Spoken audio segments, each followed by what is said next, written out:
Hello students, good morning. ഇന്ന് +2 അക്കൗണ്ടൻസിയുടെ രണ്ടാമത്തെ ചാപ്റ്ററായ റീകോൺസ്റ്റിറ്റ്യൂഷൻ ഓഫ് ഫേമിൽ അഡ്മിഷൻ ഓഫ് എ പാർട്ണർ അതിൻ്റെ ഇമ്പോർട്ടൻ്റായ എക്സാമിനേഷൻ ഓറിയൻറ്റഡ് ക്വസ്റ്റ്യൻസും അതിൻ്റെ ആൻസേഴ്സുമാണ് ഞാൻ പറയാൻ പോകുന്നത്. First, admission of a new partner എന്ന് പറഞ്ഞാൽ നമുക്കറിയാം, ഒരു പാർട്ണർഷിപ്പ് ഫേമിൽ 1-2 പാർട്ട്നേഴ്സ് ഉണ്ടായിരിക്കും. അതിലേക്ക് മൂന്നാമതൊരാൾ അല്ലെങ്കിൽ പുതിയൊരാളെ ഫേമിലേക്ക് ചേർക്കുന്നതിനെയാണ് അഡ്മിഷൻ ഓഫ് എ പാർട്ണർ എന്ന് പറയുന്നത്. Whenever a new partner is admitted into a partnership firm, there is always be changes in various levels. That is, what are the such changes? അതാണ് നമുക്ക് അറിയാം.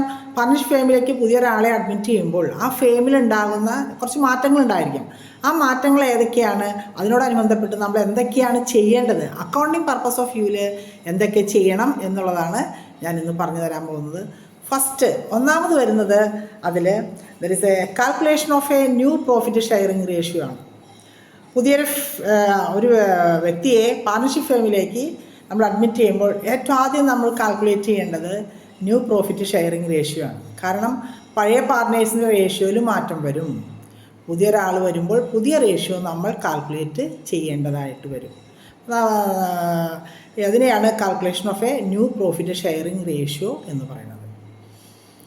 സാധാരണ രീതിയിൽ ന്യൂ പ്രോഫിറ്റ് ഷെയറിംഗ് റേഷ്യോ കാണുമ്പോൾ ഒരു പുതിയ പാർട്ണർക്ക് 4-1, 5-1, 6-1, അപ്പം അങ്ങനെ 1/6, 1/4 അങ്ങനെ നോമിനേറ്റർ 1 ആയിട്ട് വരുന്നത്, ഡിനോമിനേറ്റർ വേറെ സംഖ്യയായിട്ട് വരികയാണെങ്കിൽ അത് കണ്ടെത്താൻ വേണ്ടി പ്രോബ്ലംസ് ഉണ്ട്. അത് കണ്ടെത്താൻ വേണ്ടി നമുക്കറിയാം. ഒരു എക്സാമ്പിൾ പറയുകയാണെങ്കിൽ, പുതിയൊരു പാർട്ണറായ എയും ബിയും എന്ന് പറയുന്ന പാർട്ണർഷിപ്പിൽ ബിയും അടങ്ങിയൊരു പാർട്ണർഷിപ്പ് ഫേമിലേക്ക് സി എന്ന് പറയുന്ന പുതിയൊരാളെ 4-1 ഷെയറിലേക്ക് അഡ്മിറ്റ് ചെയ്യുകയാണെങ്കിൽ 4 ഭാഗമാണ് അയാൾക്ക് കൊടുക്കുന്നത്. അപ്പം നമ്മൾ ബാലൻസ് എത്ര ഉണ്ടായിരിക്കും? ഇപ്പോൾ നമുക്കറിയാം, ഒരു മാങ്ങ നമ്മൾ 4 ആയിട്ട് കഷ്ണമായിട്ട് മുറിച്ച് കഴിഞ്ഞാൽ ഒരു വീതം ഒരാൾക്ക് കൊടുത്തു കഴിഞ്ഞാൽ ബാക്കി അതിൽ 3 കഷ്ണമേ ഉള്ളൂ. അപ്പോൾ balance available for old partners എന്ന് പറയുമ്പോൾ 1 - 1/4 എടുക്കുമ്പോൾ 1-ൽ നിന്ന് 4 പോയി കഴിഞ്ഞാൽ = 3/4. 4-ൽ 3 ഉണ്ട്. അപ്പം new ratio of a old partners എന്ന് പറയുമ്പോൾ നമുക്കറിയാം, ആകെ കൂടി ഓൾഡ് പാർട്ട്നേഴ്സിന് ഇനി ബാലൻസ് നമ്മുടെ കയ്യിൽ 3/4 ഉള്ളൂ. 4-ൽ 3 ഭാഗമേ ഉള്ളൂ. അപ്പോൾ അവരുടെ ന്യൂ റേഷ്യോ കണ്ടെത്തുവാൻ വേണ്ടി നമുക്ക് ചെയ്യാവുന്നത് 4-ൽ 3 ഇൻറ്റു ഓൾഡ് റേഷ്യോ. എപ്പോഴും അങ്ങനെയാണ് നമ്മൾ new ratio of existing partners = balance available into old ratio. ഈ മുകളിൽ പറഞ്ഞ എക്സാമ്പിളിൽ 4-ൽ 1 ഷെയറാണ് പുതിയ പാർട്ണർക്ക് കൊടുക്കുന്നതെങ്കിൽ ബാലൻസ് 4-ൽ 3 ഉണ്ട്. ആ 4-ൽ 3 ഇൻറ്റു ഓൾഡ് റേഷ്യോ. അങ്ങനെയാണ് നമ്മൾ കണ്ടെത്തേണ്ടത്. അങ്ങനെ first step admission of a new partner, first step calculation of a new ratio എന്നുള്ളതാണ്. അതിനോടൊപ്പം തന്നെ നമ്മൾ കാൽക്കുലേറ്റ് ചെയ്യേണ്ട വളരെ ഇമ്പോർട്ടൻ്റ് ആയ ഒരു കാര്യമുണ്ട്. That is a sacrificing ratio എന്ന് പറയും. സാധാരണ രീതിയിൽ 1 മാർക്ക് ക്വസ്റ്റ്യൻ ആണ്. That is a sacrificing ratio.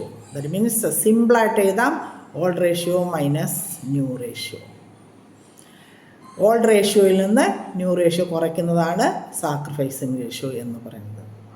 എന്തിനു വേണ്ടിയാണ് ഇത് കാൽക്കുലേറ്റ് ചെയ്യുന്നത്? നമുക്കറിയാം, whenever a new partner is admitted to the partnership firm, the old partners sacrifice a certain portion of their profit towards the new partner. ഒരു പുതിയൊരാളെ ഫേമിലേക്ക് admit ചെയ്ത് കഴിയുമ്പോൾ ഈ പുതിയ ആൾക്ക് വേണ്ടി നിലനിൽക്കുന്ന പഴയ പാർട്ട്നേഴ്സ് അവരുടെ ലാഭത്തിൻ്റെ കുറച്ച് വീതം സാക്രിഫൈസ് ചെയ്യേണ്ടതായിട്ട് വരും, അല്ലേ? അപ്പോൾ ആ സാക്രിഫൈസ് ചെയ്യുന്നത് എത്രയാണ് നമ്മൾ കണ്ടെത്താം. അതിനുവേണ്ടിയാണ് sacrifice ratio = old ratio minus new ratio. അപ്പോൾ ഇവർ സാക്രിഫൈസ് ചെയ്യുന്ന ഈ ഭാഗം ഇവരെങ്ങനെ കോമ്പൻസേറ്റ് ചെയ്യും? That is by way of goodwill given by the new partner. അതെങ്ങനെ സാക്രിഫൈസ് ചെയ്യുന്നത്? അപ്പോൾ അവർ പുതിയ പാർട്ണറോട് ഗുഡ് വിൽ കൊണ്ടുവരാൻ പറയും. ഈ ഗുഡ് വില് ഇവർ സാക്രിഫൈസിങ് റേഷ്യോയിൽ ഓൾഡ് പാർട്ട്നേഴ്സ് ഷെയർ ചെയ്തെടുക്കും. അപ്പോൾ അങ്ങനെ അവരുടെ ലോസ് അവർ കോമ്പൻസേറ്റ് ചെയ്യും. അപ്പോൾ sacrificing ratio is calculated only for the adjustment of goodwill. That is very important point which is noted by you. കുട്ടികളെ, നിങ്ങൾ ശ്രദ്ധിക്കേണ്ട വളരെ ഇമ്പോർട്ടൻ്റ് ആയ ഒരു കാര്യം എന്ന് പറയുന്നത്, സാക്രിഫൈസിങ് റേഷ്യോ കാൽക്കുലേറ്റ് ചെയ്യുന്നത് only for the calculation of a not calculation, only for the adjustment of a goodwill. ഗുഡ്വില്ലിൻ്റെ അഡ്ജസ്റ്റ്മെൻറ്റിന് വേണ്ടി മാത്രമാണ് നമ്മൾ സാക്രിഫൈസ് റേഷ്യോ കാൽക്കുലേറ്റ് ചെയ്യുന്നത്. ആ സാക്രിഫൈസിങ് റേഷ്യോ എന്ന് പറയുന്നത് old ratio minus new ratio. ഇനി ഇവിടെയും ഒരു ക്ലൂ ഉണ്ട്, ഒരു ക്യാപ്സൂൾ ഹോൾഡർ കാര്യമുണ്ട്. പുതിയ പാർട്ണർക്ക് എപ്പോഴും 4-1, 5-1, 6-1, 7-1 അങ്ങനെ നോമിനേറ്റർ എപ്പോഴും 1 വരികയാണെങ്കിൽ വളരെ സിമ്പിളായിട്ടൊരു കാര്യമുണ്ട്, ഓൾഡ് റേഷ്യോ തന്നെയായിരിക്കും സാക്രിഫൈസ് റേഷ്യോ. നിങ്ങൾ അതുകൊണ്ട് അത് കണ്ടുപിടിക്കേണ്ട കാര്യമില്ല, നിങ്ങൾ ഓർത്ത് വയ്ക്കുക.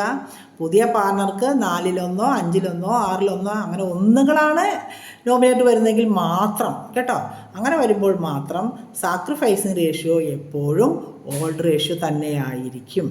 ഈ റേഷ്യോൻ്റെ അടിസ്ഥാനത്തിലാണ് പുതിയ പാർട്ണർ കൊണ്ടുവരുന്ന ഗുഡ്വില് നമ്മൾ ക്യാപിറ്റൽ അക്കൗണ്ട് വരയ്ക്കുമ്പോൾ ക്യാപിറ്റൽ അക്കൗണ്ടിൻ്റെ ക്രെഡിറ്റ് സൈഡിൽ എഴുതുന്നത്. 2 ഓൾഡ് പാർട്ണേഴ്സ് അവർ വീതം വെച്ചെടുക്കും.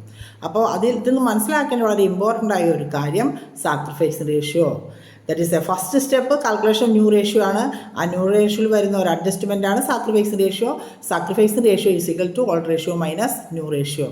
അത് കാൽക്കുലേറ്റ് ചെയ്യണ എന്തിനാണ്? ഓൺലി അഡ്ജസ്റ്റ്മെൻറ്റ് ഓഫ് ഗുഡ്വില്ലിന് വേണ്ടി മാത്രമാണ്. നിങ്ങൾ +2 പഠിക്കുന്ന അക്കൗണ്ട്സ് കുട്ടികളായതുകൊണ്ട് മിക്കവാറും സാക്രിഫൈസ് റേഷ്യോ കണ്ടുപിടിച്ച് ചെയ്യേണ്ട പ്രോബ്ലം വരുന്നത്. അതിലൊരു ക്ലൂ ഉള്ളത് പുതിയ പാർട്ണർക്ക് 4-1, 5-1 ആകുമ്പോൾ ഈ രീതിയിലുള്ള പ്രോബ്ലമേ നിങ്ങൾക്ക് വരാൻ സാധ്യത 80% ഇങ്ങനെ വരാൻ സാധ്യത. അപ്പോൾ സാക്രിഫൈസ് റേഷ്യോ കണ്ടുപിടിച്ച് സമയം കളയേണ്ട, ഓൾഡ് റേഷ്യോ തന്നെയായിരിക്കും സാക്രിഫൈസ് റേഷ്യോ. ആ റേഷ്യോയിൽ നിങ്ങൾ ഗുഡ്വിൽ കണ്ടുപിടിച്ച് ക്യാപിറ്റൽ അക്കൗണ്ടിൽ ക്രെഡിറ്റ് ചെയ്യാം. ദാറ്റ് ഈസ് ദ ഒന്നാമത്തെ adjustment, admission of a new പാർട്ണറിൽ. രണ്ടാമത്തെ അഡ്ജസ്റ്റ്മെൻറ്റ് എന്ന് പറയുന്നത് that means goodwill. That is goodwill calculation is very important. Goodwill calculate ചെയ്യുന്നതിന് നമുക്ക് ഒരു 4 മെത്തേഡുകൾ, സിമ്പിളായിട്ടുള്ള മെത്തേഡുകളുണ്ട്. 1 average profit method, 2 super profit method, 3 capitalisation method. ഈ ക്യാപിറ്റലൈസേഷൻ മെത്തേഡിൽ തന്നെ ക്യാപിറ്റലൈസേഷൻ ഓഫ് ആവറേജ് പ്രോഫിറ്റ് ഉണ്ട്, ക്യാപിറ്റലൈസേഷൻ ഓഫ് സൂപ്പർ പ്രോഫിറ്റ് ഉണ്ട്. ഈ ഗുഡ്വിൽ കാൽക്കുലേഷൻ്റെ what is a goodwill, what are the methods of valuation of goodwill എന്ന് പറയുന്ന ക്വസ്റ്റ്യൻ തിയറി ക്വസ്റ്റ്യനാണ്. 4 മാർക്കിൻ്റെ ചോദിക്കാറുണ്ട്. ഒരു 70% ചോദിക്കുന്ന ഒരു ക്വസ്റ്റ്യനാണ്. എന്താണ് ഗുഡ്വിൽ എന്നും അതിന് what are the methods of valuation of goodwill. നമുക്ക് തിയറി ആയിട്ട് ഫുൾ എഴുതി വയ്ക്കാൻ പറ്റില്ല. എന്താണ് ഗുഡ്വിൽ? ഗുഡ്വിൽ എന്ന് പറഞ്ഞാൽ നമുക്കറിയാം ഡിസൈൻ ഇൻടാഞ്ചിബിൾ അസറ്റ്സ് അല്ലേ, which cannot be seen. That is the important thing, asset of a firm, intangible assets of a firm which cannot be seen എന്ന് പറയാം, കാണാൻ പറ്റുകയില്ല. which is on the basis of, which is calculated on the basis of a profit. If the firm's profit is very high, we can see that goodwill is also very high. Intangible assets ആണ് goodwill. എത്ര നമുക്കറിയാം, നമ്മുടെ പ്രശസ്തി ഒക്കെ എത്രയാണ് നമ്മളല്ലല്ലോ calculate ചെയ്യണം, മറ്റുള്ളവരാണ്. അപ്പോൾ അതിനെയാണ് നമ്മൾ സാധാരണ ഗുഡ്വിൽ ഒരു ഇൻടാഞ്ചിബിൾ അസറ്റ്സ് ആണ്, നമുക്ക് കാണാൻ പറ്റില്ല. അത് എപ്പോഴും ഫെയിമിൻ്റെ പ്രോഫിറ്റിൻ്റെ അടിസ്ഥാനത്തിലാണ്. പ്രോഫിറ്റ് കൂടുന്തോറും ഫെയിമിൻ്റെ പ്രശസ്തി കൂടും അല്ലേ, അതിനെയാണ് നമ്മൾ ഗുഡ്വിൽ എന്ന് പറയുന്നത്. പിന്നെ അതുപോലെ തന്നെയാണ് what are the methods of valuation of goodwill. അപ്പോൾ നിങ്ങൾക്ക് കംപ്ലീറ്റ് എഴുതി വെക്കാൻ പറ്റില്ല, നിങ്ങൾ എഴുതുക മെത്തേഡ്സ് തിയറി ആയിട്ട് പഠിച്ചത്. നമുക്ക് പാസ്സാവാൻ വേണ്ടിയുള്ള ക്യാപ്സൂളാണ് ഞാൻ പറയുന്നത്. 1 average profit method, 2 super profit method, 3 capitalisation method. ഈ ക്യാപിറ്റലൈസേഷൻ മെത്തേഡ് തന്നെ 2 രീതിയിലുണ്ട്, capitalisation of average profit and capitalisation of super profit.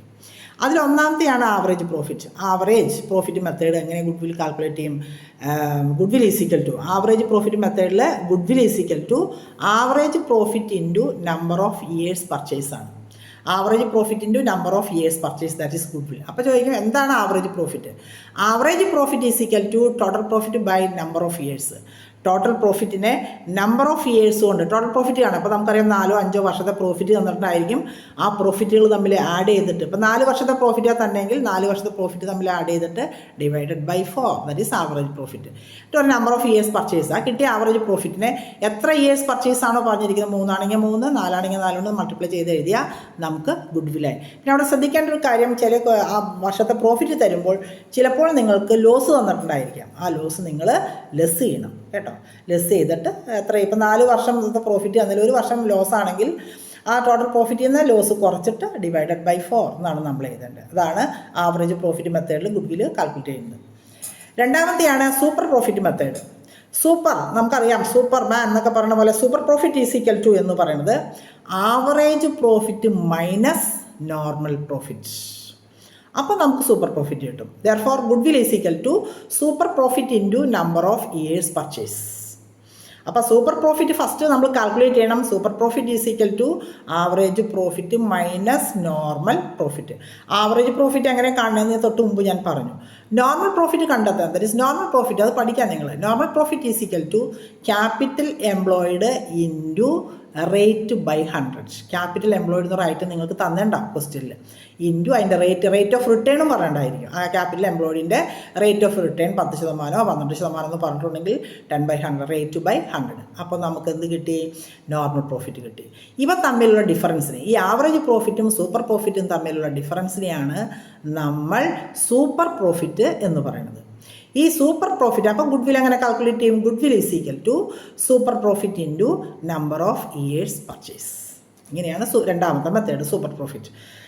ഇനി ഇത് പ്രോബ്ലം ചെയ്യുമ്പോൾ സാധാരണ രീതിയിൽ ആവറേജ് പ്രോഫിറ്റ് മെത്തേഡും സൂപ്പർ പ്രോഫിറ്റ് മെത്തേഡിൽ 2 മാർക്കിൻ്റെ 3 മാർക്കിൻ്റെ അല്ലെങ്കിൽ 4 മാർക്കിൻ്റെ ക്വസ്റ്റ്യൻ ചോദിക്കാറുണ്ട്, പ്രോബ്ലം വരാറുണ്ട്. ഓണം എക്സാമിനേഷൻ നിങ്ങളോട് ചോദിച്ചിട്ടുണ്ടായി, പബ്ലിക് എക്സാമിനേഷന് ഒരു ക്വസ്റ്റ്യൻ മേ ബി ഉണ്ടായിരിക്കാം. ഓക്കെ, ഇനി മൂന്നാമത്തെ മെത്തേഡാണ് ഞാൻ പറഞ്ഞത്, ക്യാപിറ്റലൈസേഷൻ മെത്തേഡ്. ഈ ക്യാപിറ്റലൈസേഷൻ മെത്തേഡ് എന്ന് പറയുമ്പോൾ 2 രീതിയിലുണ്ട്. ക്യാപിറ്റലൈസേഷൻ ഓഫ് ആവറേജ് പ്രോഫിറ്റ് ഉണ്ട്, ക്യാപിറ്റലൈസേഷൻ ഓഫ് നോർമൽ പ്രോഫിറ്റ് ഉണ്ട്. ക്യാപിറ്റലൈസേഷൻ ഓഫ് ആവറേജ് പ്രോഫിറ്റ് ഉണ്ട്, ക്യാപിറ്റലൈസേഷൻ ഓഫ് സൂപ്പർ പ്രോഫിറ്റ് ആണ് കേട്ടോ. Capitalisation of average profit.